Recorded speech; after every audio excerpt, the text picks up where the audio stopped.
Le thème ce matin du débat, c'est justement régulation des télécommunications au Cameroun au point de discorde. Il faut également préciser par ailleurs que les manœuvres ont été mises à nu par l'activiste Boris Beltord parlant justement de l'ART. On voit d'ailleurs des séries de captures d'écran présentant des conversations entre la présidente du conseil d'administration de l'agence de régulation des télécommunications et un autre membre du conseil d'administration, monsieur Kaldiop Simon. On en a parlé d'ailleurs ici il y a quelques jours. Des échanges qui tournent autour de 2 recrutements à raison de 5 millions de francs CFA à débourser par candidat. C'était un scandale qui a d'ailleurs suivi, et qui a certes des précédents dans l'administration camerounaise, mais cette fois-ci, eh bien, la déception est trop grande pour les Camerounais qui auraient cru que celles qui militent depuis de nombreuses années pour More Women in Politics, plus de femmes en politique, soit finalement de la même couture que ceux qui croquent les à belles dents, la fortune publique et qui mettent en place des stratégies pour pérenniser la corruption dans les recrutements au sein des administration publique. Des conversations par messagerie qui semblent confirmer la thèse de recrutement villageois, il faut le dire comme ça, au sein de l'ART, qui d'aujourd'hui d'ailleurs peut douter que même la célèbre journaliste Carole Yemelon, qui a été d'ailleurs propulsée par les mêmes moyens, il faut le dire, de ce côté-là, dans les conversations en circulation sur les réseaux sociaux, l'enseignante de droit dans les universités du Cameroun appelle de son collaborateur monsieur Simon Kaldiop à ne pas la prendre pour un enfant et pour cause. Elle attendait en tout cas, depuis que ce dernier lui acheminait d'ailleurs les 10 millions venant des 2 candidats qui payent chacun 5 millions pour être recrutés au sein de l'ART. Le problème, c'est qu'il y a un candidat qui ne pouvait pas donner, d'ailleurs, ne pouvait que donner 4 millions de francs CFA et demander un moratoire de 24 heures pour verser le million manquant. Ce qui n'a pas plu, il faut le dire, à madame la présidente du conseil d'administration, qui était très pressée de mettre sur la table du directeur général 2 noms de jeunes cadres qui devaient être nommés sans que leurs compétences ne soient vérifiées au préalable. C'est ça. On va se dire, quelle catastrophe. Cette mise à nu de ce travers vient simplement fournir au grand public les preuves d'une pratique qui est courante dans les couloirs des entreprises d'État du Cameroun. Malheureusement, ça il faut le dire, comme ce sont les manœuvres sous cap, il était toujours difficile de prouver l'existence de ce phénomène. Et que ce soit Justine Difo qui vient juste d'être mis à ce poste par le chef de l'État, qui se livre à de telles manœuvres, c'est dire combien le mal est justement très profond. Ça il faut le dire. On ne va pas également oublier qu'elle a fait d'ailleurs une lettre où elle a dit haut et fort que jusqu'à preuve de contraire, elle a fait très bien son travail et elle déclare qu'elle le fait d'ailleurs très très bien. Mais pendant ce temps, hier, je pense que c'était le 28 juillet de l'an de grâce 2020, le 29, d'accord, parce que nous sommes le 30, le 29, le docteur David Bienvenu Kaké, qui est d'ailleurs enseignant, il faut le dire, enseignant-chercheur à l'université de Douala, a justement, il faut le dire comme ça, fait la dédicace de son livre, il faut le dire, il est co-auteur de la régulation des télécommunications au Cameroun, cas de l'ART. Pourquoi avoir attendu justement au moment où on parlait de ce scandale pour dédicacer votre livre? Il s'agit juste d'une coïncidence. Il s'agit d'une coïncidence. L'ouvrage intervient à peu près 20 ans après la création de l'agence de régulation des télécommunications. Créé en 98, ça fait 22 ans. 98, voilà. Oui. Donc, comme chercheurs, nous avons entrepris de faire un bilan de la régulation des télécommunications au Cameroun.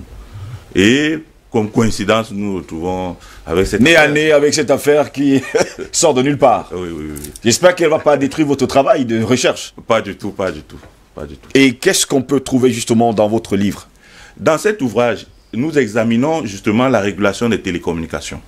Cela veut dire que nous jetons un regard critique et scientifique sur l'organe qui intervient pour contrôler le secteur des télécommunications dans toutes ses composantes, notamment l'activité des opérateurs de réseau, aussi bien dans la téléphonie fixe, dans la téléphonie mobile et les services à valeur ajoutée qui prennent de plus en plus de l'importance. Nous examinons également l'approche de cet organe par rapport aux consommateurs.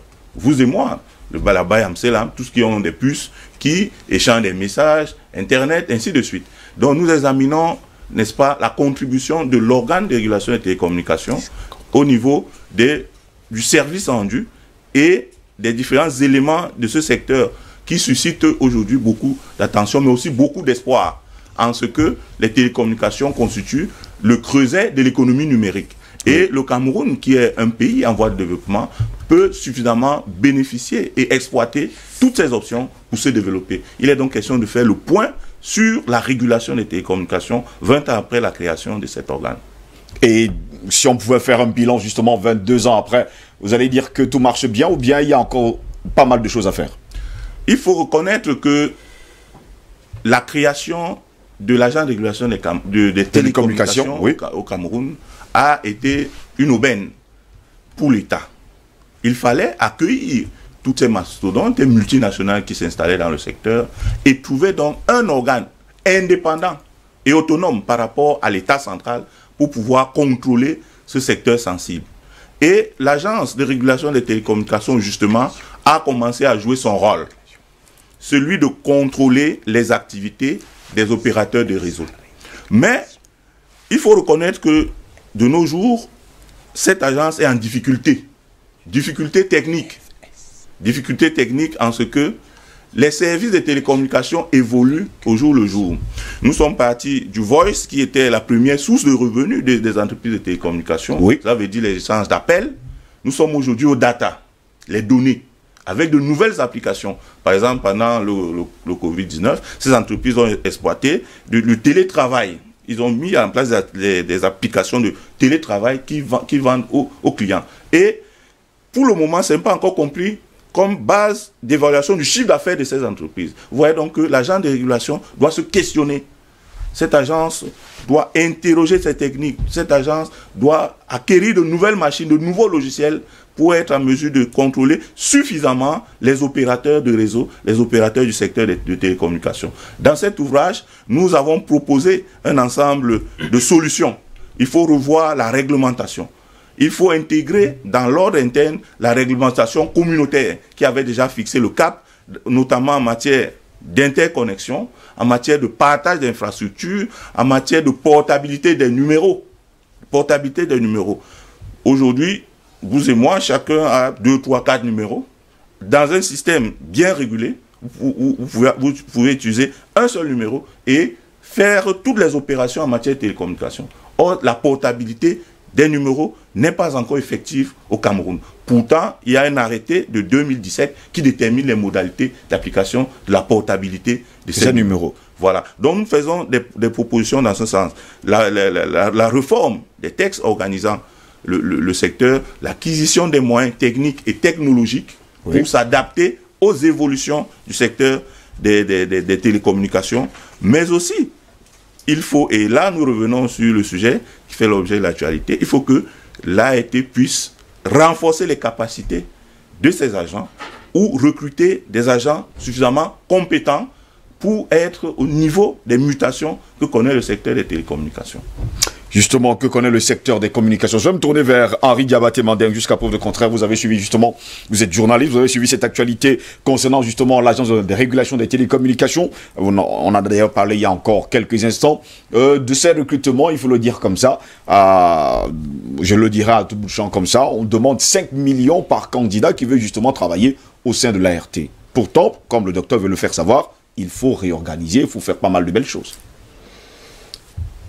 Bon, il faut comprendre que vous avez superposé deux faits. Oui.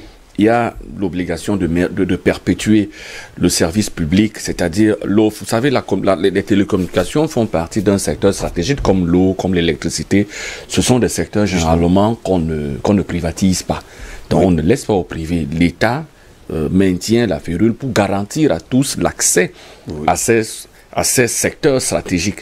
Bon, maintenant, c'est pour ça qu'on crée l'agence de régulation des télécommunications. Parce que vous avez des géants qui arrivent dans le domaine des télécoms, qui dépensent beaucoup d'argent, des sommes énormes, et qui ont la tentation de vouloir faire un retour sur investissement rapide, c'est-à-dire sans souvent se préoccuper de l'intérêt général. Est-ce qu'ils sont capables de satisfaire les intérêts des consommateurs? C'est ça la vraie équation. Alors l'État dit, je crée une autorité qui sera chargée de légiférer. Mais ce n'est pas souvent facile pour un certain nombre de choses, parce que l'État lui-même, l'État central n'a pas encore réussi à faire sa mue, n'a pas réussi souvent à s'adapter par rapport aux exigences modernes d'un État moderne, des pratiques économiques.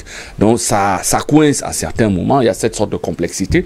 Et l'avantage du docteur Kaké, c'est d'avoir plonger dans la futaie de ces textes et d'avoir apporté de la lumière.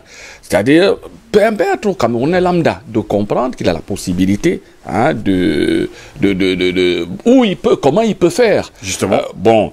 Lorsqu'il a un problème par rapport à tous ces opérateurs. Bon, maintenant, le problème fondamental, c'est que vous suggérez une autre question, c'est l'affaire de 5 millions. Je ne sais pas si elle est vraie. Moi, je suis un journaliste. Je ne parle que des faits, de ce qui existe.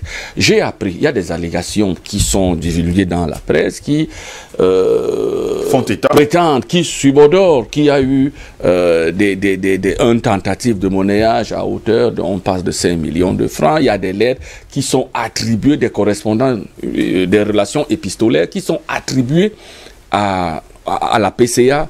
Sont-elles vraies, ne sont-elles pas vraies? L'autorité de tutelle, c'est la ministre. La ministre a demandé des explications à ses collaborateurs, c'est-à-dire la PCA, le DG. Je pense que c'est au terme de son enquête, quand elle va produire son rapport, qu'on pourra se déterminer si effectivement il y a eu acte délictueux ou pas. En l'espèce, je dis aux gens d'avoir raison gardée, de ne pas se projeter rapidement comme certains le font dans l'opinion publique. On peut être fâché d'un certain nombre de pratiques, mais attention, je dis aux gens, calmez-vous, ne lancez pas la pierre à quiconque dans cette histoire tout de suite, tant que la lumière n'a pas encore été faite. On espère vivement que l'État ne fera pas ne créera pas une énième commission qui sera une arlésienne au finish. On veut vraiment qu'on sache, parce que c'est pas seulement l'ART, c'est commun à tous ces établissements publics ou des pratiques.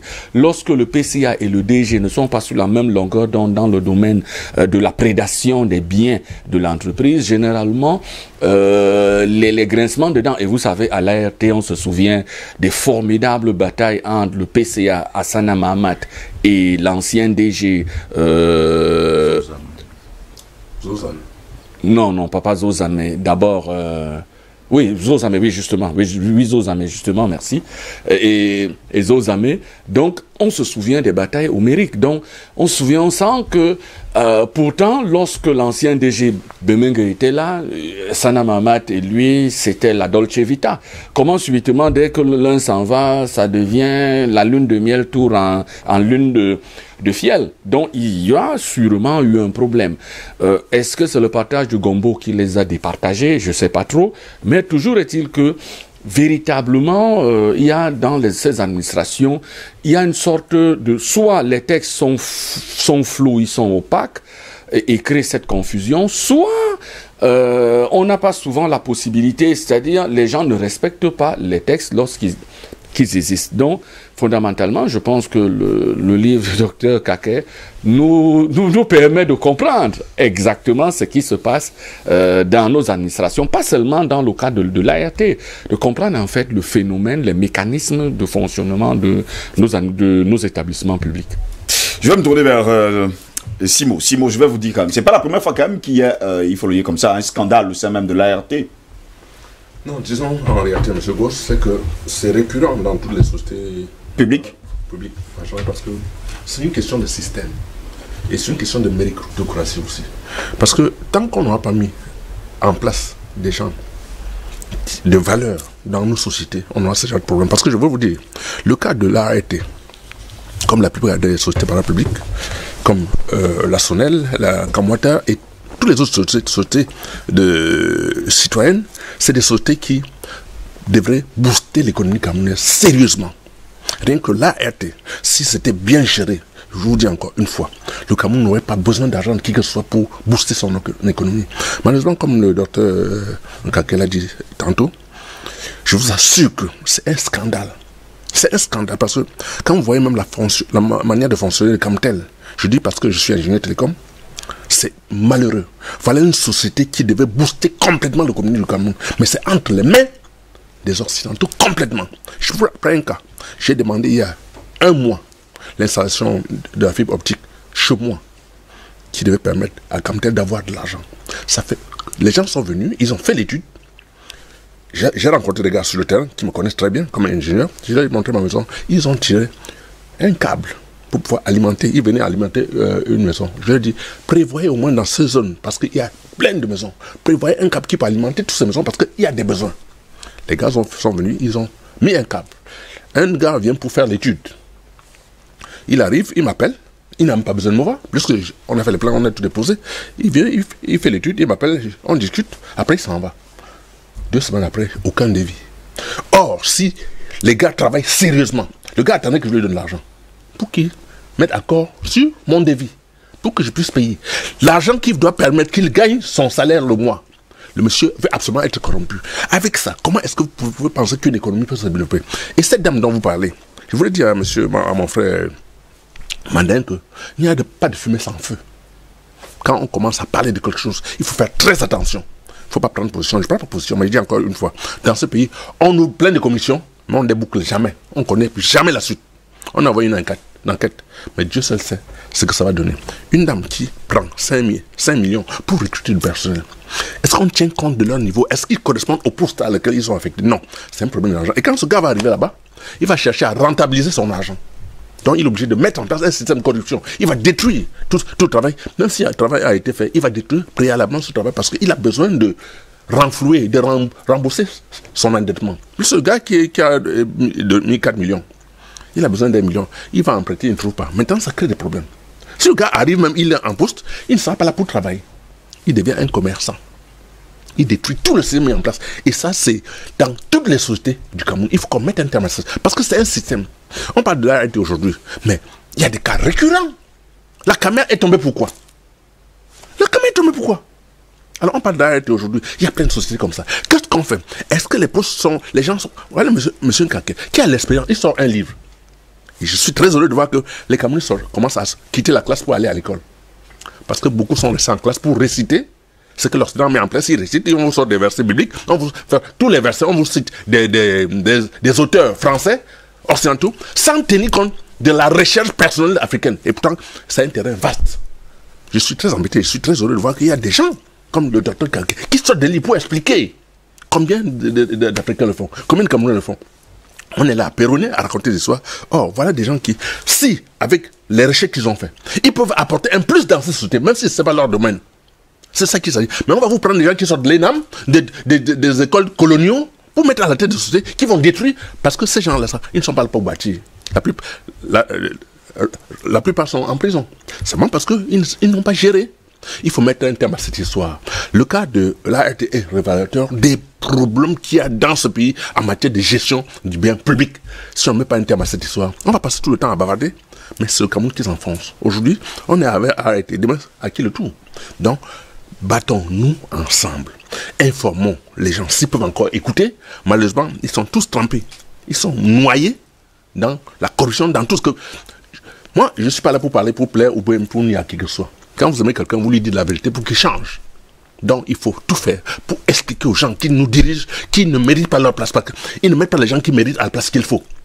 Il y a des gens comme les docteurs Kanké. Je le vois pour la première fois, je ne le connais pas. Mais donnez aux gens qui méritent leur place pour qu'ils travaillent pour ce pays. Pourquoi est-ce que les gens vont passer tout le temps à créer des cercles, des sectes, pour pouvoir penser qu'ils peuvent diriger ce pays avec une main de fer? Regardez un peu, monsieur... Un très bon travail d'ailleurs, un travail de recherche monsieur qui a Goss, pris remarquez un très peu. longues années, ça il faut le préciser. Remarque. Et il l'a fait d'ailleurs avec un doctorat, hein, je pense. C'est votre étudiant? C'est mon étudiant, effectivement, monsieur Bité Ela Lurich. C'est un doctorat, il prépare sa thèse de doctorat sur les opérations de réseau. Nous sommes partis d'une réflexion scientifique, d'une collaboration d'un enseignant avec son étudiant pour produire dans un domaine complexe, effectivement. Je peux chuter? Allez-y, vous pouvez chuter. Non, je voulais dire tantôt, Goss, que nous devrons apprendre aujourd'hui à taire nos égos pour pouvoir donner la responsabilité aux gens qui méritent. Il n'y a pas que les gens qui sortent de l'ENAM, il n'y a pas que les gens qui sont au Cameroun, il y a des Camerounais à l'extérieur capables de diriger des sociétés qu'on leur donne sa chance. Toutes les sociétés, par exemple, sont en train de tomber aujourd'hui à cause de ce complexe qu'on apprend que les gens de l'ENAM. Les gens qui se devaient être chargés de la sécurité sont devenus des gens qui s'occupent de l'insécurité. On n'est plus à l'aise nulle part. Et c'est dommage. C'est dommage. Donc, faisons un effort. Disons la vérité aux gens qui nous dirigent pour qu'ils changent pour l'intérêt de tout le monde. C'est ce que je voulais dire, M. Gosse. Merci beaucoup, hein, Simon, pour cette première prise de parole. Je vais me tourner vers Bernard Combe, qui lui est enseignant également, et surtout enseignant de mathématiques. Je pense que vous avez également suivi le docteur Kaké, qui vient de commettre un livre, hein, La régulation des télécommunications, même si on sait pertinemment que le livre sort au moment où on parle également d'un scandale, il faut le dire comme ça, du côté de l'ART. Disons que je salue le livre du docteur Kaké, non seulement parce que c'est une production locale, camerounaise, c'est une contribution africaine au progrès. Mais je salue aussi ça parce que c'est un livre scientifique. Oui. Parce que d'habitude, on publie dans le domaine culturel, politique et autres. Donc ça, c'est une œuvre technique que je salue aussi en tant que chercheur. Je comprends très bien ce qu'il en est. Maintenant, pour revenir au dossier proprement dit, à savoir la discorde, sincèrement, il y a quelque chose qui ne va pas, comme les autres intervenants l'ont révélé. D'un côté, on accuse quelqu'un avec des chefs d'accusation bien déterminés, si je m'en tiens à la correspondance que Madame le ministre, Madame Minette Libombliquin, a adressée à la PCA. De l'autre côté, le professeur Justine Tchenkam, qui maintient qu'elle a bien fait son travail. Alors c'est un peu paradoxal. On peut se demander, est-ce que quelque part, elle essaye de fuir devant ses responsabilités? Parce qu'on l'accuse d'avoir fait un recrutement sans test, d'avoir fait un recrutement sans tenir compte des quotas, d'avoir fait un recrutement sans tenir compte des besoins réels. C'est vrai, ça a l'air un peu trop facile. Parce que quand on vient manager là où quelqu'un a été limogé, presque pour les mêmes raisons, et qu'on s'enfonce de la même manière, c'est un peu étonnant aussi. Parce que M. Hassana, qui était là avant elle, il a été limogé pour problème de recrutement du personnel. Elle vient, quelques mois après, c'est presque la même chose, même si elle n'est pas limogée. Comment comprendre ça de la part d'un professeur d'université? Quelqu'un qui a été à l'université René Descartes, tel que les recherches le prouvent. Quelqu'un qui dispense le droit. C'est un peu étonnant. Le droit, ça veut dire remettre les choses encore en ordre, réguler la société en général, faire des textes dans le sens du bon management. Ça veut dire que on devrait s'attendre de la part de Mme Tchenkam une certaine exemplarité. D'autre part aussi, lorsqu'elle a tenu son premier conseil d'administration, c'était le 27 mai 2020, elle a défini la vision qui était la sienne. Elle a dit qu'à l'horizon 2025, elle souhaite que Camtel soit une entreprise dynamique, robuste, en qualité, dans le domaine de la bonne gouvernance. Alors que quelques mois après, vraiment quelqu'un soit mordu par... Enfin, qu'elle morde à la part du gain, c'est vraiment paradoxal. C'est étonnant. C'est ridicule, vraiment. Et puis quelqu'un qui, comme vous l'avez relevé à l'introduction, lutte pour more women in politics. Une femme qui est présidente des femmes leaders.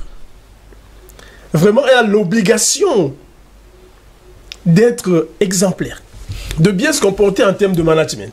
Donc il y a quelque chose qui ne va pas là-dedans. Soit elle a vraiment mordu à la part du gain, soit quelque part il y aurait une cabale contre elle. Justement, il y a également ce côté-là. Peut-être que certaines personnes ne veulent pas l'avoir justement à la tête. Ça peut arriver que certaines ne plaisent pas à certaines personnes. On peut aussi réfléchir autrement en se disant, bon ben, si deux personnes ont des problèmes avec la même personne, en l'occurrence le directeur général, soit le directeur général est un homme très intègre, qui nuit avec son intégrité, parce qu'on a vu des cas comme ça, soit alors, c'est monsieur le directeur général qui a le problème, qui empêche l'évolution des choses. Parce que monsieur Mandela a relevé tout à l'heure, monsieur Hassana, le prédécesseur de Mme Tchenkam, il était en bon terme avec l'ancien DG. Mme Tchenkam, elle arrive, elle ne s'en sort pas avec le nouveau DG.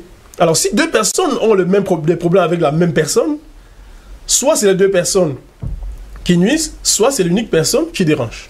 Ça, c'est encore des choses à dire là sur ce sujet. Je vais me tourner d'ailleurs vers le docteur David Bienvenu Kaké Kongolo, parce que vous savez que là-bas, à l'université, si j'écorche un seul terme là, vous allez vous fâcher. Enseignant-chercheur, je vais me tourner vers vous. Vous avez souligné également dans votre ouvrage le statut juridique même de l'ART. Moi, je vais commencer par le premier point. Cela veut dire la relation qu'il y a entre le PCA et le directeur général. Alors, il faut préciser les choses. L'Agence de régulation des télécommunications, sur le plan juridique, est un établissement public. Oui. Un établissement public. Et la loi de 2017 qui régit les établissements publics, justement, a prévu les organes de gestion de cet établissement public. Il y a d'un côté le conseil d'administration, oui. Il y a de l'autre le directeur général. Le conseil d'administration est l'organe suprême. C'est ce conseil d'administration qui autorise les feuilles de route assignées au directeur général. Si on doit revenir en matière de recrutement, la direction opérationnelle d'un établissement public, à l'instar de l'AET, appartient au directeur général. Mais cependant, dans les postes stratégiques, les postes supérieurs, il propose à la nomination et le conseil d'administration peut, par résolution, soit valider la nomination, oui, soit rejeter. Donc, à l'espèce, il n'appartient pas à un président du conseil d'administration de procéder directement par acte individuel, par acte administratif à un recrutement.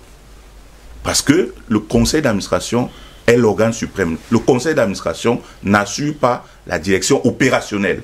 C'est au directeur général appartient ses prérogatives de choisir parmi les candidats ceux qui auraient le profil pour mener à bien auprès de lui certaines missions. Mais, cependant, il doit soumettre ses propositions de nomination au conseil d'administration qui peut les valider par résolution. Vous voyez que là, c'est un problème de compétence entre deux organes bien distincts. Voilà. Et jusque-là, on parle toujours d'une entreprise qui est publique. Oui, c'est une entreprise, c'est un établissement public. Oui. Un établissement public, ça veut dire un établissement qui est créé par l'État et à qui l'État assigne une mission de service public. Et dans le cas d'espèce, il s'agit de la mission de réguler, de contrôler, de surveiller le secteur des télécommunications, le secteur des communications électroniques. Donc, il s'agit d'un organe particulier qui a été institué par la loi sur les télécommunications. Oui. Et cet organe a aussi été institué par le droit communautaire CEMAC. Parce que le droit communautaire CEMAC recommande aux États partis de créer des organes nationaux de régulation des télécommunications. Vous voyez. Donc, dans le statut juridique, est-ce qu'on pouvait avoir justement plusieurs démembrements de l'ART dans les 10 régions du pays? Oui, là, ça c'est une question qui relève de l'organisation de l'agence de régulation des télécommunications, qui peut se déployer en créant des représentations dans les 10 régions. Parfois, on n'y est pas encore. Elle n'est pas encore, l'agence n'est pas encore présente dans les 10 régions. On a encore des représentations régionales qui couvrent 2 régions. Par exemple, il y a le littoral et le sud-ouest, par exemple. Le littoral et le sud-ouest, par exemple. C'est géré à partir du littoral. Donc, cette agence peut se déployer. Cette agence a des moyens pour se déployer. Parce que la rémunération ou alors le budget de fonctionnement de l'agence de régulation des télécommunications est issu des redevances payées par les entreprises du secteur des télécommunications. La redevance de télécommunications qui est basée sur le chiffre d'affaires de ces entreprises de télécommunications. Elle a suffisamment de moyens. En 2015, l'agence de régulation des télécommunications avait un budget de 42 milliards. 42 milliards de francs comme budget. En 2015. Oui, je le rappelle à la page 55 de mon ouvrage. Cette agence a des moyens de se déployer. Mais elle doit améliorer son champ d'intervention, améliorer ses techniques de contrôle, au lieu de, n'est-ce pas,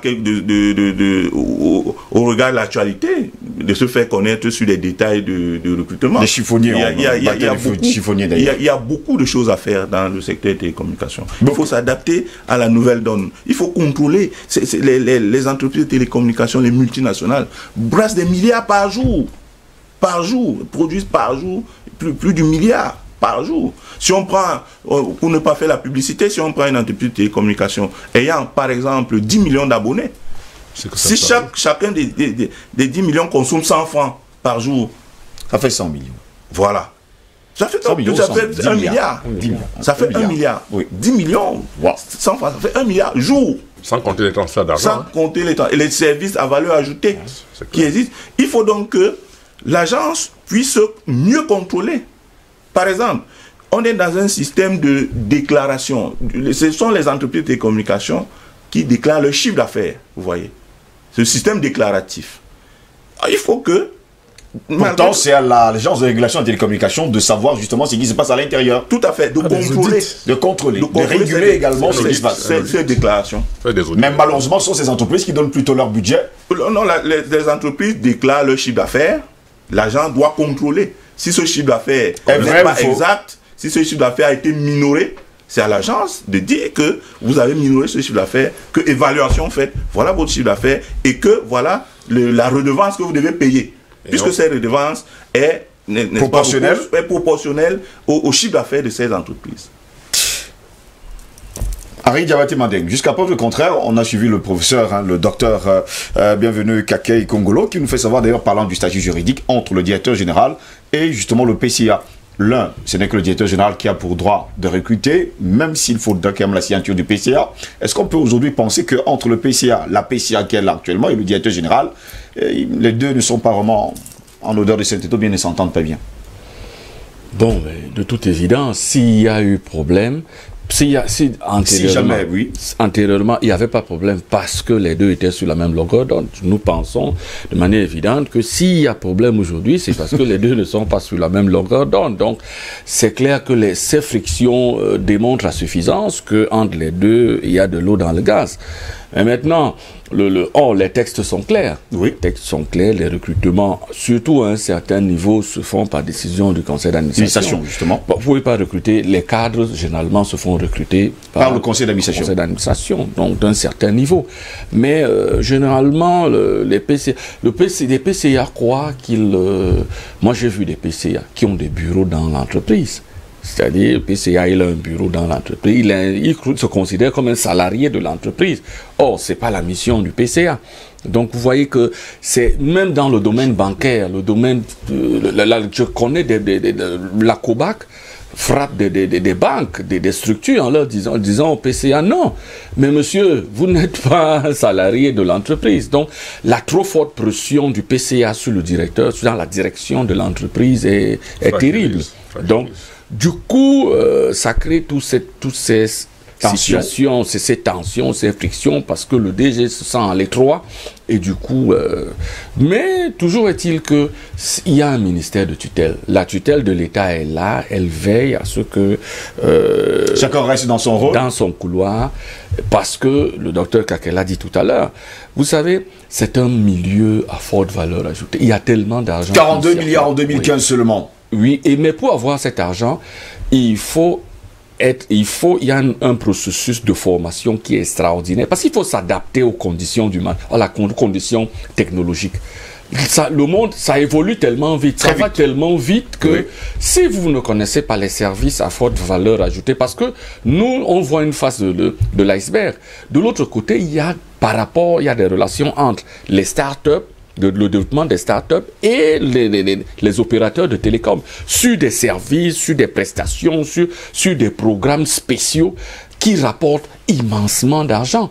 Donc, il faut que l'État, par le biais de l'autorité de régulation, veille à ce que les dés ne soient pas pipés. Donc, veille à ce que non seulement les usagers aient le maximum de produits et à un coût abordable, c'est-à-dire parce que la multinationale peut vous mettre la minute à 500, elle s'en fout. Son problème, c'est de rentabiliser son argent. La minute est à 500, 600 francs. Or, l'État constate que non. Si on met à 100 francs, vous rentrez toujours dans vos frais, compte tenu du nombre de consommateurs.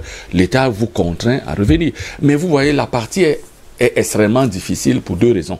La première des raisons, ces multinationales sont très riches. Elles ont souvent un budget supérieur à ceux des États. Parce que même en Europe, j'ai essayé de voir comment ça se passe en France, même en Europe, c'est pas facile d'avoir ce pouvoir coercitif, c'est-à-dire cet effet contraignant sur la multinationale. Parce que la multinationale, vous en doutez bien, elle a des entrées dans le monde politique, elle a des entrées dans le monde économique, donc elle paye au fisc de l'argent de façon, c'est-à-dire des rentrées fiscales, elle est source de rentrées fiscales énormes. Du coup, c'est un client chéri pour la direction des impôts, pour l'État. Il faut le caresser, le manager. Et d'un autre côté, il y a le problème de la technologie. Je disais tout à l'heure, est-ce qu'au niveau de l'ARTI, il y a les mises à niveau du personnel? Je ne sais pas trop. Bon, je connais pas, je suis pas dans leurs arcanes, mais Le problème, c'est qu'il faut des formations fortes, des formations up-to-date d'un certain niveau, pour pouvoir s'adapter aux mutations technologiques, parce que c'est un mouvement, c'est un secteur en plein bouleversement, en constant bouleversement.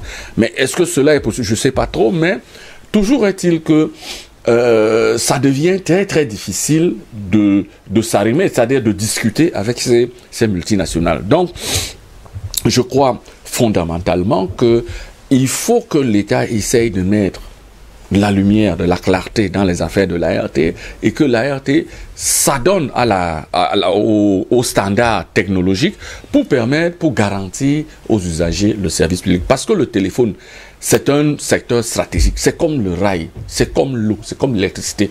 Le Cameroun est l'un des rares pays au monde qui privatise ce genre de choses. On peut comprendre qu'il y a des pans de l'activité qu'on ne privatise pas, parce qu'il faut garantir l'accès de tous, mais aux ressources, mais il y a un pan qu'on privatise parce qu'il faut de l'argent pour moderniser l'outillage. On nous l'a dit au terminal à conteneurs du port de Douala. On nous a dit la réforme portuaire. Ils ont menti au chef de l'État que la réforme portuaire, un célèbre monsieur qui écrit trop de lettres, d'ailleurs, il avait dit au chef de l'État, il avait conseillé le chef de l'État en disant, Excellence, vraiment, si on privatise, ça va nous permettre de moderniser. Et comme on est même sous ajustement structurel, vraiment, on aura beaucoup d'argent, les privés vont faire rentrer beaucoup d'argent et on aura des rentrées énormes. On a privatisé, on a fait la réforme, on a privatisé et nous, on a constaté que les gars nous volent plus tôt. C'est-à-dire, au lieu de on a utilisé l'argent du Cameroun pour moderniser l'outillage. Ils ont plutôt détruit l'outillage en l'utilisant, c'est-à-dire comme des fous. Deuxièmement, ils n'ont pas formé le personnel camerounais. Le personnel camerounais qui avait été formé dans le cadre de la privatisation, dans l'optique de la privatisation par les Japonais. Ce personnel-là, on l'a mis de côté. Ils l'ont mis complètement de côté. Ils sont restés entre eux. Ils nous ont volé pendant 15 ans. Ils ont fait des bénéfices de 2500%. Et nous, derrière, qu'est-ce qu'on avait? On passait notre temps à crier comme de petits oiseaux pendant que l'épervier, lui, il s'enivrait. Voilà. Donc, c'est clair que ce n'est pas aisé, c'est pas facile. Donc, maintenant, il faut aussi que la société civile s'intéresse à ce genre de situation et puisse jouer son rôle. Parce que l'ART, à elle toute seule, ne peut pas réguler le secteur. Il faut que la société civile, mais il ne faut pas ce genre de société civile-là qui va pactiser avec le PCA pour avoir de l'argent pour rentrer dans les nominations. Comme j'ai appris ce gars des consommateurs, qui, paraît-il, est le président des consommateurs, l'intermédiaire du PCA.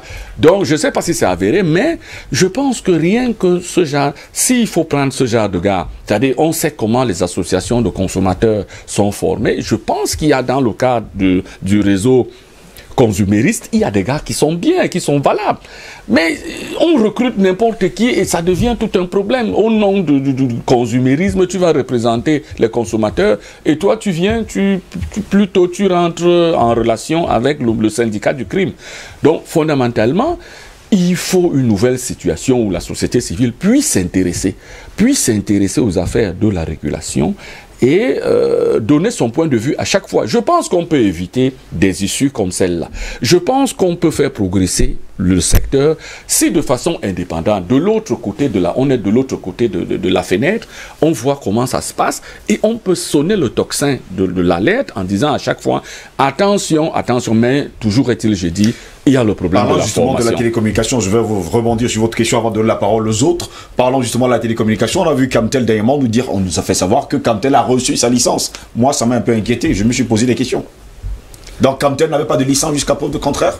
Ouais, vous savez, il y a aussi un problème le régime de la tolérance. C'est quand même bizarre. Le docteur doit chercher dans ses papiers, il va nous dire tout à l'heure. Le régime de la tolérance a permis à Camtel, c'est quand même un démembrement de l'État, a permis à Camtel d'évoluer comme ça. Je rebondis sur vos mots, parce que vous avez dit que la télécommunication doit appartenir à l'État. Oui, la télécommunication, c'est un bien public. C'est un bien national. Mais que la société nationale, qui est une société publique qu'on appelle Camtel, a eu sa licence il y a peut-être 112 heures, il y a quand même des questions à se poser. Justement, ça veut dire que, bon, peut-être l'ART a été très tolérante parce que l'ART s'est dit, bon, faut pas pénaliser l'État. On ne va pas pénaliser l'État. Vous savez, dans la situation économique de Camtel, pour avoir la licence, c'est beaucoup d'argent, hein, c'est de l'argent. Est-ce que Camtel est capable de mobiliser 50 milliards c'est pas très sûr. Non, il ne faut pas dire si. Par rapport aux charges, aux contraintes de Camtel, je pense que sur le plan financier, Camtel n'a pas la capacité de réaliser un tel investissement là maintenant. Je pense que c'est le... Pourtant, Camtel est un gouffre à sous.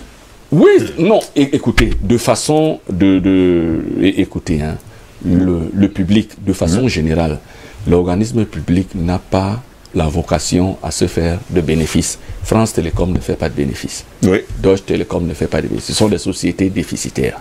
Le problème pour l'État, c'est de garantir l'accès de tous aux services publics. Bon, mais toujours est-il que pour que la machine marche, pour que la machine existe, on essaye de colmater les brèches.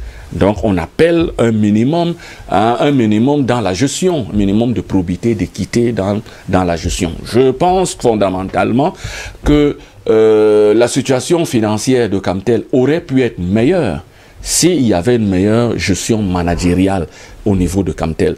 Parce que, et on le décrit depuis, vous ne pouvez pas avoir un directeur qui fait 15 ans à la tête d'une entreprise. Les résultats sont mauvais, c'est-à-dire en termes de fourniture des services aux usagers, mais que ce monsieur reste là en place pendant autant de temps. Je pense que ça crée un problème. Mais maintenant, peut-être sous l'impulsion de Madame Achidi Achou, les choses sont en train de... C'est quand même un vieux cas de la maison. Je pense que les choses évoluent. Déjà, elle s'est dit, on peut mobiliser de l'argent pour avoir la licence. C'est important. Et se mettre en face avec la réglementation. Mais tout le monde, là où on attend Camtel, c'est quoi? C'est de, quand même, tous les Camerounais, chaque Camerounais devait avoir un téléphone Camtel. Devait avoir un puce Camtel. Il faut nationaliser. Par nationalisme, on... Oui. Oh, j'avais dit une boutade à l'ancien DG de Camtel. Un jour, je lui ai dit, on me donne Camtel, en 6 mois, je double le chiffre d'affaires de Camtel. J'offre un téléphone Camtel à tous les Camerounais. C'est fondamental. Les Camerounais n'achètent pas le téléphone, ils achètent le crédit de téléphone. Mais quand vous vous retrouvez dans la situation où vous voulez payer la facture de téléphone, vous arrivez à 11 h à Camtel, on vous dit que la femme, elle est partie à la pause. Vous revenez à 15 h, on vous dit qu'elle est rentrée chez elle. Ben, vous comprenez que c'est tout un problème. Il y a un véritable problème. Donc, il y a un véritable problème dans cette entreprise. Il faut la dépouiller du parfum, du paternalisme tribal, du paternalisme sectariste, bref, de toutes ces pratiques qui ne permettent pas à l'entreprise de se développer. Faire confiance à une ingénierie. Il y a une ingénierie locale qui existe, qui est compétente. Mais cette ingénierie n'est pas souvent utilisée à Camtel. On va chercher des frères qui sont sortis d'instituts supérieurs, de seconde zone, et vous trouvez des gars qui étaient à Supélec à Paris. Le gars, il débarque ici, il se dit il veut travailler dans son pays, et on ne le prend pas. Ou on le prend, il est pourri de frustration parce qu'il y a un analphabète devant lui qui veut lui en faire voir de toutes les couleurs. Donc, du coup, c'est ça le vrai problème de nos entreprises. Une entreprise comme Camtel a besoin de l'expertise. Il y a de l'expertise de façon locale, c'est possible. Maintenant, il faut donner les conditions d'exercice à cette expertise pour que tout le Cameroun ait le téléphone Camtel. C'est possible, c'est faisable. Les autres le font, pourquoi on ne peut pas le faire? C'est justement la grande interrogation. Si les autres le font, pourquoi est-ce qu'on ne peut pas le faire? Je vais me tourner vers Simo. Simo, vous êtes quand même l'un des premiers ingénieurs en télécom au Cameroun. Pensez-vous que quelque chose a changé après tout le temps que vous avez fait justement dans les télécoms? Je dis rien n'a changé, d'autant plus que je peux vous dire que je suis le premier qui a eu l'agrément d'installateur privé de télécommunications au Cameroun. Je suis l'un des premiers. Quand je suis rentré au Cameroun, j'ai tellement gueulé parce que avec la CGE et certaines sociétés qui n'existent même plus, qui avaient ces gens qui faisaient tous les travaux. J'étais l'un des premiers à avoir l'agrément d'installateur privé de télécommunications. Malheureusement, qu'est-ce qui se passe? Aujourd'hui, on se rend compte que la plupart des sociétés qui pouvaient créer des emplois au Cameroun sont en train d'être privatisées. Je dis comment? Prenez le cas du port, parce que il faut voir, quand vous confiez le port de vos pays à des étrangers, vous êtes en danger. Quand vous confiez le transport par rail, par air, à des étrangers, vous êtes en danger. Quand vous confiez la télécommunication de votre pays à des... vous êtes en insécurité totale. L'Afrique doit se rebeller, c'est-à-dire les citoyens doivent se rebeller contre ce genre de privatisation qui n'ont aucune raison d'être. Je parle de l'eau, je parle de la lumière, c'est pareil. Ça, c'est des sociétés de souveraineté qui ne devraient en aucun cas être privatisées pour aucune raison. Quitte même à prendre des partenariats techniques pour pouvoir encadrer ces sociétés, pour évoluer. Aujourd'hui, on se rend compte que tout est privatisé. Avec ça, c'est une insécurité totale. Dans ce pays, on parle de Boko Haram, on parle de terroristes, on parle de tout ça là. Vous pensez que les armes tombent du ciel? Les munitions tombent du ciel? Il y a un système. Quand le port est tenu par des gens qui veulent absolument avoir tout dans votre pays, vous êtes en insécurité.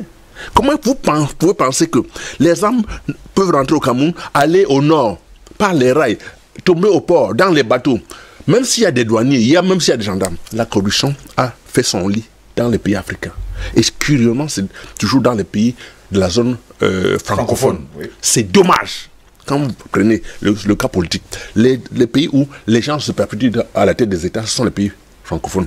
La dernière en date, la Côte d'Ivoire, la Guinée, le Mali, tout ça là, nous parle chaque jour. Le Niger, tous ces pays francophones. Pourquoi? En Afrique centrale, pareil. Pourquoi? Parce que le système mis en place par le français, je suis désolé, n'en déplaise, quand vous avez pour partenaire la France, vous êtes en danger permanent. Je le dis et j'assume. Parce que c'est la France qui est sourde de nos malheurs. Je le dis et j'assume. Vous ne pouvez pas avoir votre porte-monnaie dans la poche de quelqu'un et vous dites que vous êtes libre. Parce que vous voulez le pain, si c'est lui qui va vous donner. Si vous ne donnez pas le pain, vous allez crever de faim. Donc, il est temps qu'on mette un thème à cette histoire. On peut péronner, parler de arrêter. Si la France veut privatiser la Camtel, ils fabriquent une tonne de francs CFA, ils viennent balancer pour corrompre les gens. Vous pensez qu'ils vont se retenir? Ils vont trouver toutes les raisons de pouvoir leur céder cette histoire parce qu'ils ont leur part dans l'affaire. C'est de ça qu'il s'agit. Parce que la monnaie, c'est ça qui tient les pays. C'est ça qui tient un État. Tant qu'on n'a pas brisé ce lien gordien avec la France, je suis désolé, on va passer tout le temps à parler de privatisation. Des petits malins. Il y a des espions tapis dans l'ombre qui peuvent user de tous les moyens pour affaiblir nos régimes et faire ce qu'ils veulent. Donc il est temps qu'on mette un terme à cette histoire. Pour revenir à l'arrêter, je vous assure, prenez seulement le cas des transferts d'argent. Transferts d'argent. Le docteur a parlé tout à l'heure, même des... Justement, de ces transferts d'argent Comment est-ce que vous pensez que 100 des francs sociétés de télécommunications, 10 millions d'habitants, c'est extraordinaire. Des sociétés de télécommunications deviennent des banques au point où ils imposent ce qu'ils veulent, les tarifs. Je vais également revenir là-dessus tout à l'heure avec le docteur Kakaï qui me dit... C'est malheureux. Le Cameroun, les pays africains devaient mettre un terme à cette histoire. Les banques sont les banques, les sociétés de télécommunications s'occupent de la télécommunication. On ne peut pas... Non, c'est pas possible. Moi, je ne comprends pas. Comment dans un pays, on a une société comme Nextel, excusez-moi de la publicité, c'est une société africaine, peut-être camerounaise. Pourquoi on ne peut pas encadrer ces sociétés pour que ces sociétés apportent leur expertise, même si elle est mauvaise? Quand un enfant vient au monde, il ne court pas. Il ne court pas. Il apprend à s'asseoir, apprend à ramper, apprend à se mettre debout. Progressivement, on arrive. Les gens n'ont pas, les multinationaux n'ont pas commencé par être là où ils sont. Il faut apprendre à se bâtir. Et pour apprendre, ça demande du temps. Mon ami a dit tout à l'heure que la Camtel n'avait pas les moyens de... Moi, je sais ce que c'est que la Camtel. J'ai sous-traité à la Camtel. Il y a un argent fou là-dedans. Mais c'est la gestion qui pose problème. Comment est-ce que vous voulez qu'un chef d'entreprise fasse 20 ans à la tête d'une entreprise? 20 ans, une entreprise publique où chacun doit mettre 3 ans et passer. Pareil pour les ministères. Pourquoi est-ce qu'en Afrique, les gens doivent mettre 20 ans dans une société publique? Comment voulez-vous qu'il ne soit pas, même pas en place un système de prédation qui lui permet d'avoir de l'argent? Avec 20 ans. Quand vous êtes d'accord, hein? Même avec 20 ans, même s'il ne le veut pas. Non, quand je parle du fait que c'est pas normal qu'un directeur général fasse 15 à 20 ans avec 20 ans, même s'il ne veut pas, sa famille va l'obliger à recruter les cousins, les machins et tout, il va s'imposer comme un roi à la tête de la société. Il faut mettre un terme à cette histoire où quelqu'un fait plus de 3 ans à la tête de la société. Ce n'est pas possible. Parce qu'avec 3 ans, chaque année, on fait le bilan, on voit s'il progresse ou s'il ne progresse pas. Et on met un terme à la tête de cet État. Mais tant qu'on ne fait pas de bilan, chacun reste, il fait ce qu'il veut, ça devient son entreprise, il fait comme il veut, il nomme qui il veut. Après, vous vous rendez compte qu'il vend les places, c'est normal. Il est là pour faire quoi? Vous lui avez donné tout le pouvoir. En plus, comment il est arrivé à la tête? Peut-être qu'il a aussi payé de l'argent à quelqu'un dans l'ombre pour être là. Donc il y a un système qu'il faut détruire complètement. Et d'abord, le premier système, Parce que pour détruire un arbre, il faut couper les branches. Ce n'est pas les troncs, ce n'est pas les feuilles. C'est les racines. Il faut couper les racines pour que l'arbre tombe. Si on ne coupe pas la racine, qui est l'Occident qui nous a mis dans un système, je parle de l'Occident de la France, si on coupe pas ces racines-là, on va passer le temps à penser qu'on peut construire. Regardez ceux qui privatisent nos sociétés ici au Cameroun. La plupart sont les Français. C'est les Français. Et sont qui font tout et tout pour privatiser les sociétés. C'est pas pour rien. Le port, c'est eux. La télécommunication, c'est eux. Allez me montrer un seul bureau de Total ou bien de Orange, de Bolloré au Cameroun, ou bien de Simancam. Un seul immeuble qu'ils ont construit. Depuis combien d'années? Ça vous dit rien? Et on est là à tourner en rond, on cherche des boucs émissaires partout. Non, il faut mettre un terme à cette histoire. La coopération française est nulle avec l'Afrique. Nulle et nulle et nulle. J'assume ce que je dis. Faites le bilan. Depuis 70 ans. C'est où? On a fait quoi?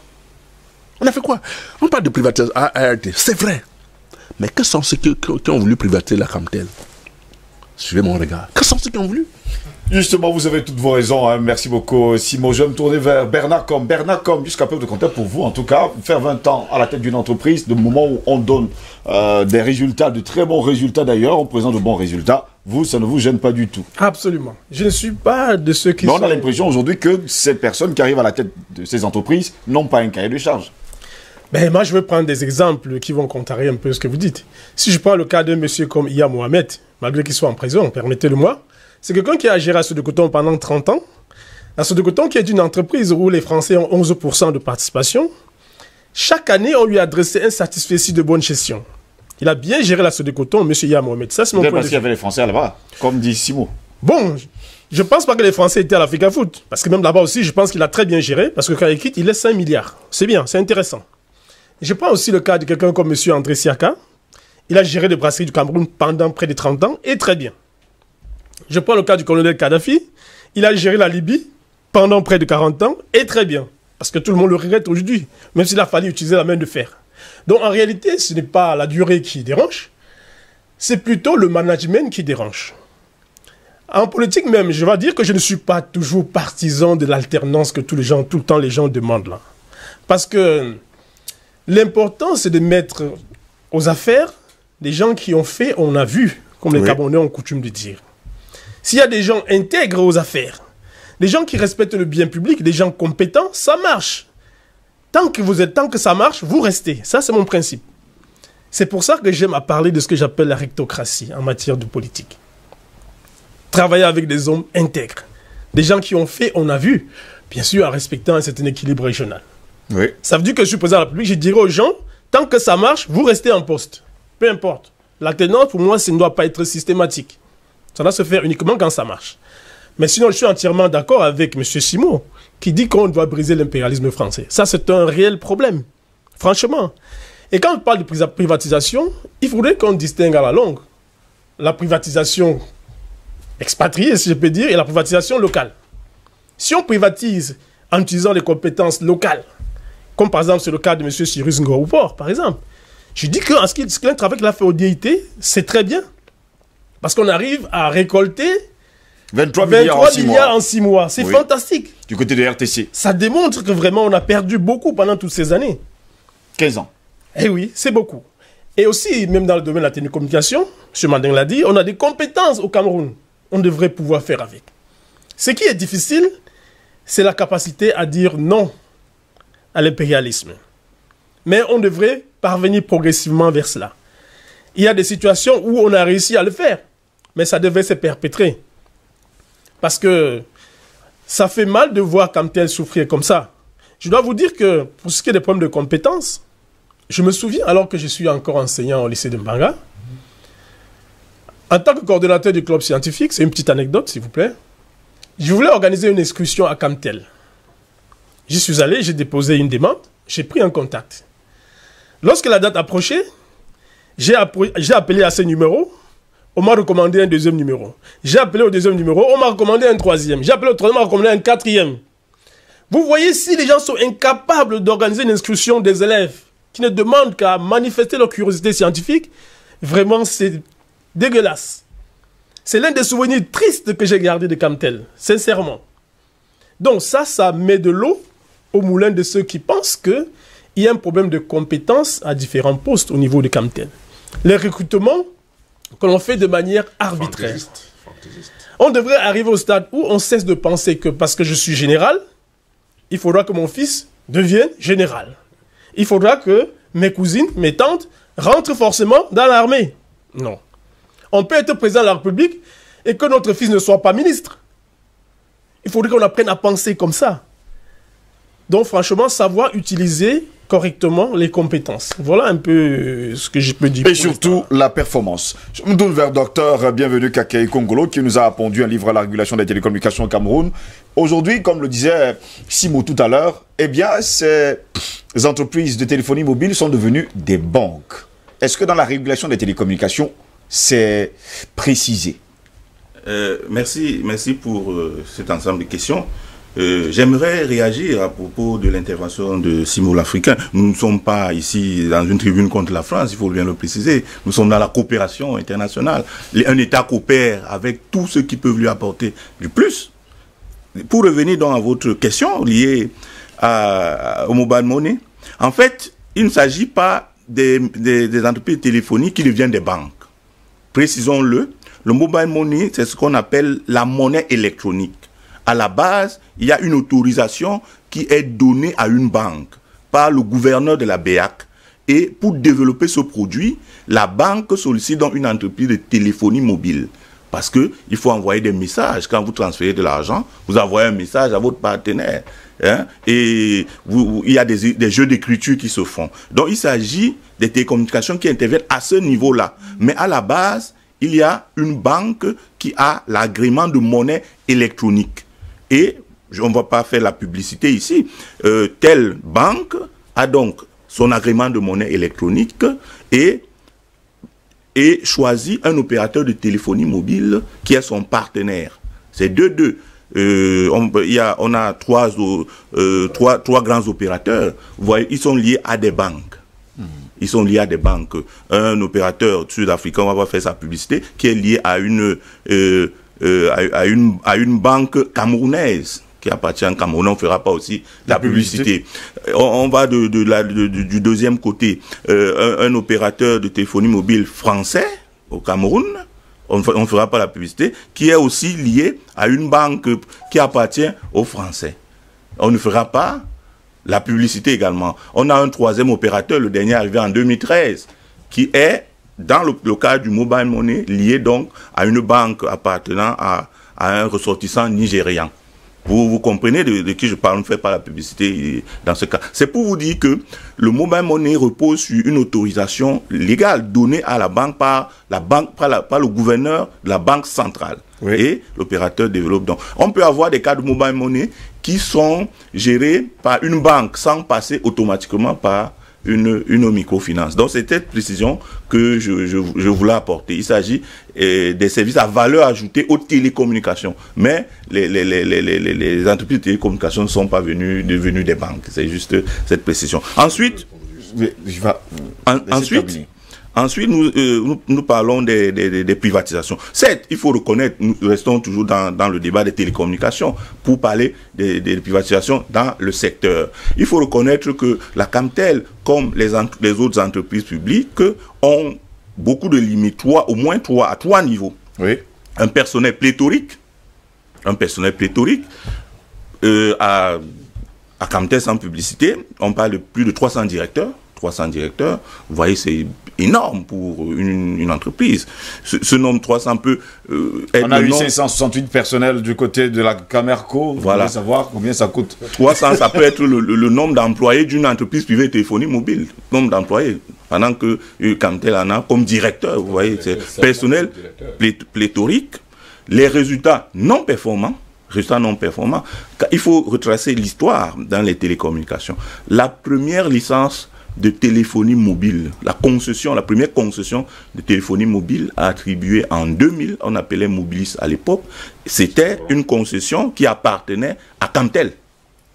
Camtel n'a pas réussi à gérer et on a vendu cette concession à Mobilis qui est devenue ensuite Orange. Vous voyez. Donc, c'est pour dire que elle n'a pas pu gérer cette téléphonie. Il faut également préciser que le secteur des communications a plusieurs segments. Il y a le segment de la téléphonie fixe, dans lequel opère Camtel. Il y a le segment de la téléphonie mobile, il y a le segment de l'Internet, il y a le segment de réseau.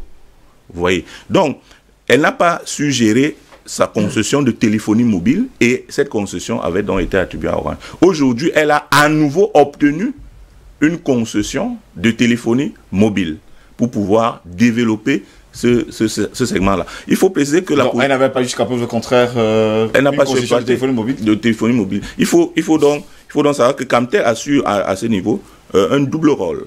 C'est elle a la propriété des infrastructures. Quand vous êtes à Bépanda, vous voyez la parabole là. C'est elle qui gère les infrastructures au nom de l'État. Donc les autres entreprises qui arrivent utilisent ces infrastructures et lui reversent des droits de location. Et pendant ce temps, l'ART régule tout cela. L'ART régule, contrôle, supervise toutes ces entreprises. Donc en plus de ce rôle de société de patrimoine, il faut reconnaître que dans les services publics, c'est une société de patrimoine. Un peu comme on a la parabole sur vos petits écrans ce matin. EDC, comme telle, en même temps une société de patrimoine, mais une société aussi qui est dans un domaine industriel et commercial. C'est un domaine marchand. C'est un service public marchand, comme l'électricité, comme l'eau. Et donc, comme tel, peut se faire des parts de marché dans le domaine. Il faut donc que cette entreprise, et nous avons proposé dans l'ouvrage, que ces entreprises puissent accroître leur capacité, puissent intervenir suffisamment. Certains, leurs produits ne sont pas disponibles sur le marché. Quand vous cherchez un crédit de tel, vous n'avez pas la possibilité de trouver. Donc, troisième élément, troisième limite de ces entreprises du secteur des télécommunications, ces entreprises sont des gouffres à subventions. Parce qu'elles ne produisent pas suffisamment et elles attendent donc les subventions de l'État. Or, l'État a engagé une réforme de ces entreprises publiques et ces établissements publics. Et cette réforme a été passée par la loi 2017-010 du 12 juillet 2017 sur l'engagement que l'État avait pris devant le FMI et la Banque mondiale. Le FMI a fait un rapport pour dire, mais monsieur le Cameroun, vous avez des entreprises publiques qui ne produisent pas, qui sont des gouffres à subvention, où se posent des problèmes de corruption et qui ont un personnel pléthorique. Il faut les réformer. Il faut les réformer. Et la réforme a été donc engagée en 2017 avec les lois. Il y a même eu des décrets d'application pour limiter les avantages liés aux organes sociaux, pour les inscrire dans la recherche de la performance des entreprises publiques. Et ces entreprises publiques sont catégorisées en fonction de leur chiffre d'affaires. Et ces décrets prévoient que la rémunération des organes sociaux dépend du chiffre d'affaires. Donc plus vous augmentez votre chiffre d'affaires, plus vous aurez des revenus pour éviter que l'État ne puisse plus chaque fois verser d'énormes subventions et qui ne produisent pas. Donc ces entreprises sont inscrites dans la réforme. Cette réforme est en cours. Si on veut se limiter au secteur des télécommunications. En ce que il faut contrôler ces entreprises. Et c'est là où je reviens donc sur le rôle de l'Agence de régulation des télécommunications. Qui doit contrôler suffisamment le secteur pour que ce secteur puisse servir de tremplin à l'émergence économique. L'économie numérique, l'économie numérique offre plusieurs options au Cameroun, offre plusieurs possibilités. Mais il faut que ces multinationales qui produisent suffisamment d'argent puissent être contrôlées pour qu'elles paient le juste impôt, pour qu'elles paient les justes redevances en fonction de leur chiffre d'affaires. Et c'est là où la régulation intervient, la régulation des télécommunications. Et nous avons indiqué dans notre ouvrage la nécessité pour l'agent de régulation des télécommunications d'accroître les capacités de son personnel, d'acquérir des machines, des nouvelles machines, des nouveaux logiciels de contrôle, de se reformer. Il y a ici nécessité à faire un audit de la régulation des télécommunications. Il faut faire un audit de la régulation des télécommunications. En ce que les constats sont là.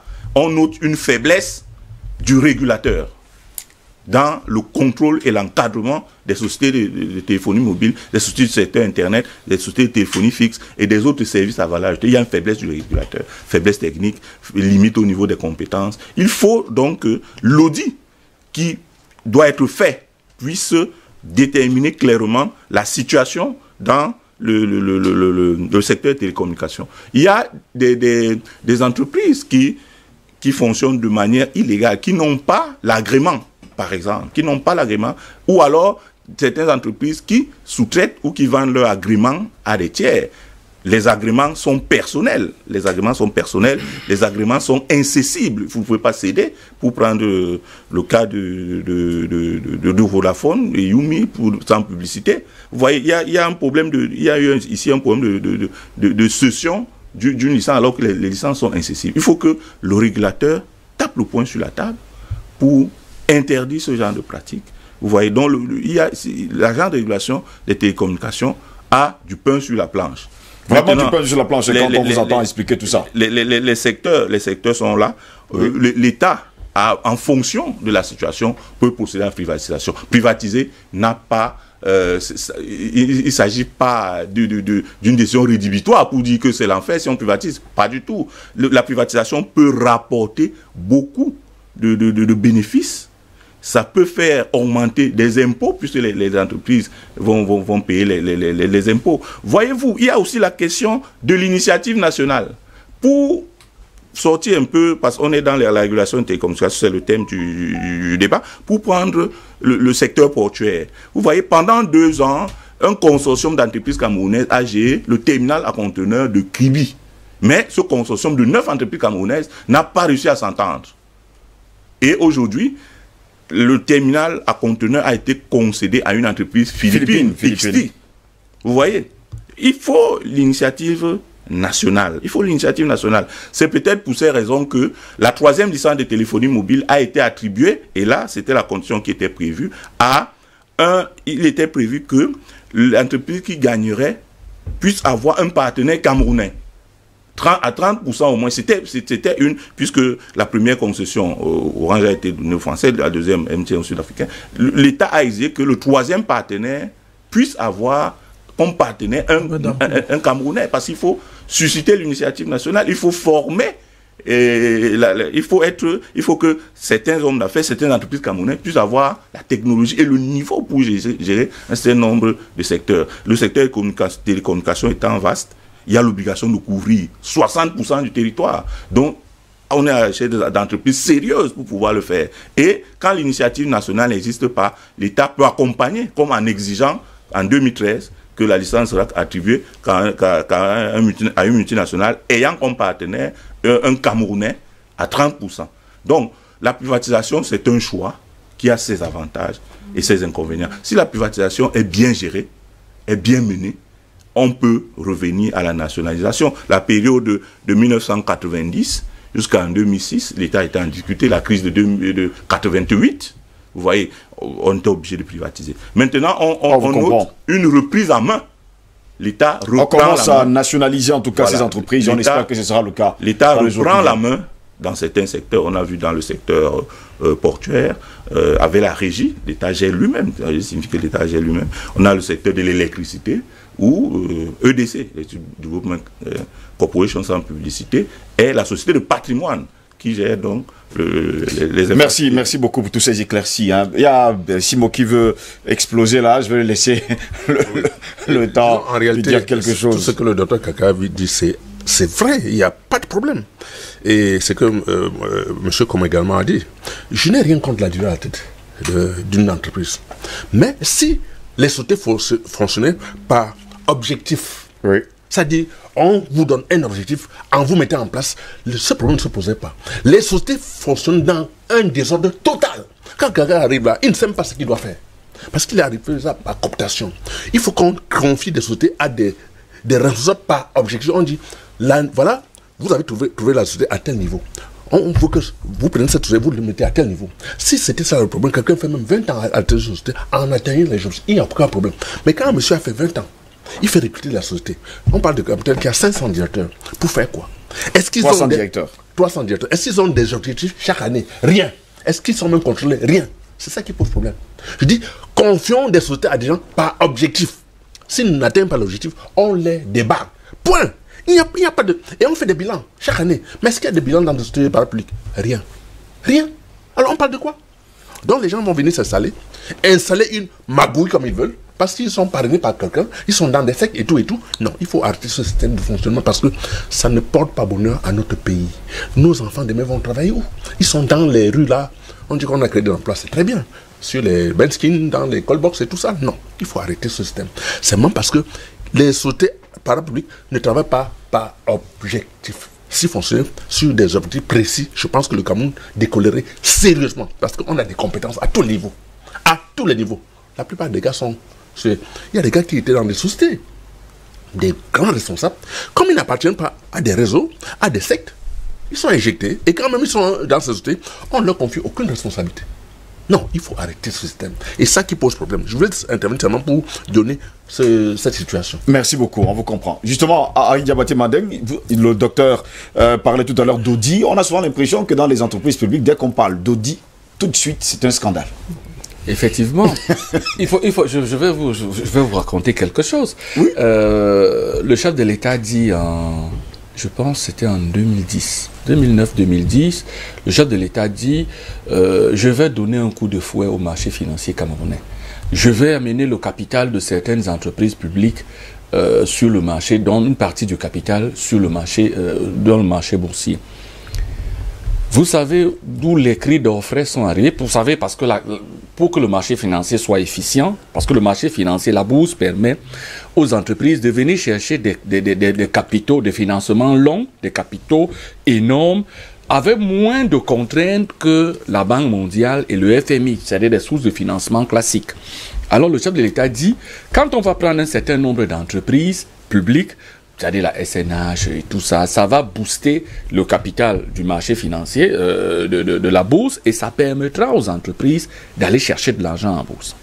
Parce qu'en Côte d'Ivoire, comme vous voyez, la Côte d'Ivoire en pleine guerre, la bourse d'Abidjan faisait 20 fois le chiffre d'affaires de la bourse de Douala, alors que la bourse de Douala est supposée être en paix dans un climat économique apaisé. Donc ça étonnait. Donc le chef de l'État dit, il donne un signal fort. Les entreprises, je vais mettre des entreprises publiques là-bas. Ce sont les gens de son propre camp qui ont dit que non. Excellence, on refuse. Ils ont freiné des 4 fers. Le chef de l'État a demandé le dossier au moins 50 fois. Les gars ne voulaient pas lui donner.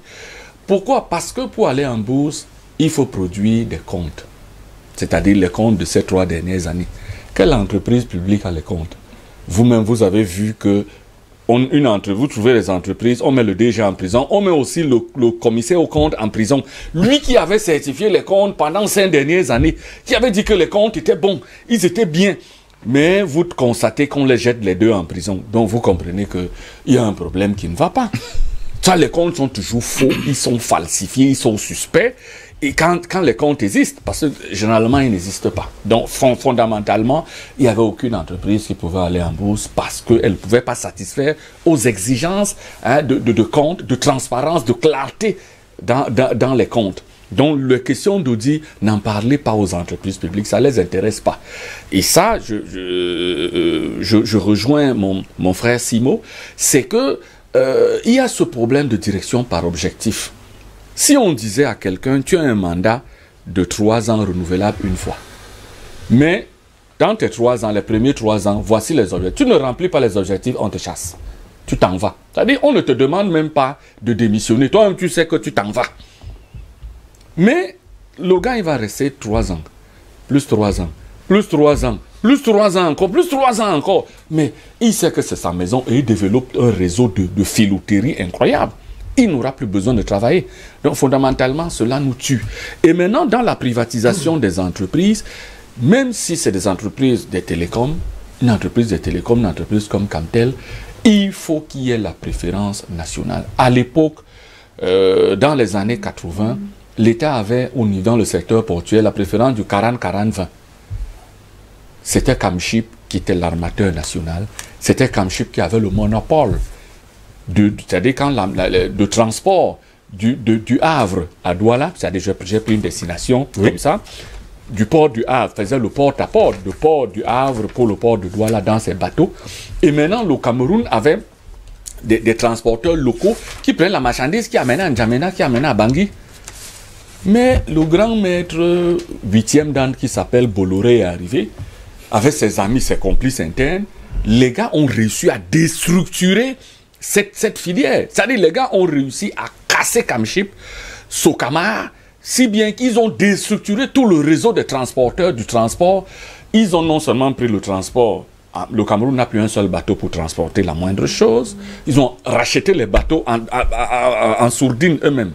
Et maintenant, ils ont mis leur compas, ils ont mis dans le domaine de la logistique, ils ont contrôlé le transport par terre, le transport, ils ont racheté la régie. Par tous les moyens, ils ont racheté la régie pour transporter par rail.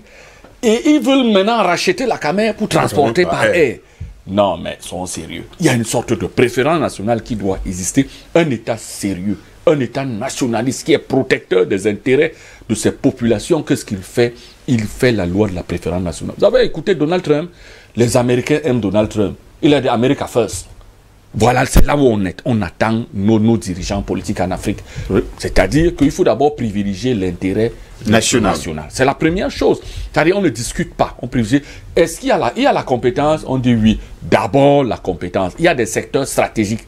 Vous ne verrez jamais dans un pays comme l'Allemagne, dans une société publique, dans des secteurs stratégiques, vous ne verrez jamais un étranger avec rang de directeur. C'est impossible. C'est impossible. Vous ne pouvez pas. Vous êtes là-bas, vous arrivez, vous avez le même niveau que lui, vous êtes consultant, vous êtes à un niveau subalterne, vous êtes là-bas, vous attendez. Parce que dans un secteur stratégique comme les télécoms, il faut... Mamel nourricière quand même. Oui, parce que par patriotisme, pour le secret national, il faut nécessairement qu'un national soit là. Et il faut protéger certaines filières parce que sur le plan, vous savez, quand vous avez des transporteurs, vous négligez ça. Mais vous trouvez des transporteurs, vous faites par exemple du ciment, je prends une spéculation, vous faites du ciment, pour transporter le ciment en Centrafrique, il y a un réseau, tous ces gars qui transportent du carburant, qui sont à côté du stade de la réunification. C'est un emploi, c'est un métier. Les gars ont des camions, c'est avec ça qu'ils nourrissent leur famille. Ils confondent ça depuis 20 ans, je en connais, qui sont là depuis 20 ans. Il transporte le carburant, il l'amène à Bangui, il transporte le carburant, il l'amène au Tchad. Il a son camion, c'est son outil de travail. C'est ça, les gars, vous trouvez à la SCDP. C'est leur boulot. Or, quand une multinationale arrive, elle déstructure ça parce qu'elle connaît qu'aussitôt sortie du port, cette logistique est importante. Il faut qu'elle la maîtrise. Et généralement, qu'est-ce qu'ils nous disent? Les Camerounais sont vieux. C'est ce qu'ils nous disent. Il faut prendre les camions français et c'est ça le problème. C'est de bonne guerre, c'est leur logique, c'est la logique économique. Ils privilégient les étrangers intérêts. Ne viennent jamais développer le pays. Hein, ils privilégient leurs intérêts, privilégions les nôtres. Moi, je ne suis pas xénophobe, je suis ouvert. Je suis pour eux à tous les sourds. À partir du moment où ça peut nous aider, je trouve que c'est bon. Mais je dis la préférence. Messieurs, nous sommes arrivés au terme de cette édition de DBS Matin. Oui. Vite comme ça. Ajoutez encore une heure. Non. Je donne le mot de fin. Nous faisons quelques secondes. Parce que le temps est terminé. Merci pour cet honneur. Un dernier pour étape. Vite comme ça. C'est terminé. Merci pour cet honneur, vraiment. Vous avez le mot de fin. Je voudrais dire à l'attention de l'intelligentsia africaine que lorsqu'on parle de l'impérialisme français, ce n'est pas la haine des Français. C'est une réaction panafricaine normale. C'est une revendication pour un bon partage des revenus. Voilà. Donc vraiment, je déplore le fait que les gens prennent ça mal. Je rappelle un journaliste camerounais qui disait bien que le panafricanisme, c'est un humanisme. Merci. Ce n'est pas du racisme. En l'occurrence, M. Jean de Dieu ici, que je salue en passant. Merci. Merci beaucoup, Diabaté Mandé, d'avoir été là ce matin. Tu dis qu'il y a encore quelque chose? Non. Merci également. Je voulais citer Ruben Oumiobe en parlant de la France. Oui. Il dit, on nous taxe d'être contre les Français. Il dit non, nous ne sommes pas contre les Français. Au contraire, nous aimons le peuple français qui nous a soignés, qui nous a aidés dans notre lutte de libération. Mais nous haïssons les colonialistes qui nous ont asservis. Donc il disait, la relation avec la France n'est pas une opportunité. Pour nous, c'est une question de nécessité parce qu'on a une histoire longue avec la France. Merci beaucoup. Merci à vous également, à Simo, d'avoir été là ce matin. Merci au docteur David Bienvenu Kake Kongolo. Je rappelle qu'il est co-auteur justement du livre La régulation des télécommunications au Cameroun avec Bité et la Ulrich qui est justement, il faut le dire, doctorant. Ça, il faut le dire, il est doctorant et titulaire de master de recherche en droit public et surtout actuellement inscrit au cycle de doctorat de la faculté des sciences juridiques et politiques de l'université de Douala où il prépare justement son doctorat. On parle bien sûr de la régulation des télécommunications au Cameroun, cas de l'ART. C'est de l'ART qu'on parlait justement ce matin. Merci beaucoup, docteur docteur. Bienvenue, Kakei Kongolo, d'avoir été là ce matin. Merci de m'avoir invité, d'avoir permis d'éclairer la lanterne plusieurs sur ce domaine. Mais c'est un domaine qui est en mutation. L'État a inscrit ces entreprises, la réforme sur la performance. Donc on espère que cette performance pourra être atteinte. Eh bien, on espère tout simplement que du côté de l'ART, on va plus parler de la vente des postes, mais plutôt de performance, tout simplement. Mesdames, messieurs, c'est ici que s'achève cette autre édition de DBS Matin. Au plaisir de vous retrouver demain pour une nouvelle édition de la DNR du genre. Restez sur DBS, l'information est en continu sur notre chaîne. Bonne journée à toutes et à tous et à demain. Au revoir.